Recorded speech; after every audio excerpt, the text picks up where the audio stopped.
سلام مولایم، سلام آقایم، خواستم با تو درد و دل کنم. آقا جان، دلم برایت خیلی تنگ شده است. آیا دل تو هم برای من تنگ شده است؟ آقا جان، دلم بدون تو طاقت نمی‌یارد. زندگی در این دنیا بدون تو برای من معنایی ندارد.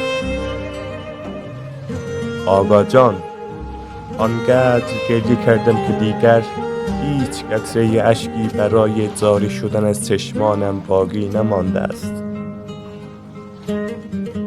آقا جان، ظلم‌ها، جنگ‌ها، بی‌عدالتی‌ها، کشتار بچه‌های بیگناه در دنیا بیشتر شده است و کلید شکست و نابودی ظلم‌ها، بی‌عدالتی‌ها تویی آقا جان.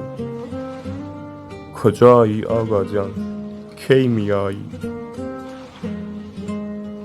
آقا جان، الان در کدام کویری هستی که داری به تنهایی به گناهانی که شیعیانت کردن گریه میکنی؟ مولایم، برای هر قطره اشکی که از چشمانت به زمین میافتد میمیره. آقا جان، و از خدا میخواهم که قیام و ظهور تو را به زودی تعجیل فرماید. مولایم، در ما هم لطفی کن، نظری کن، به فکر ما هم باش. میدانم که به فکر ما هستی.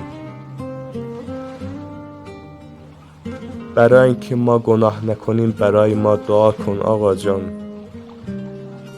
ما را ول نکن، ما جز تو کسی رو نداریم.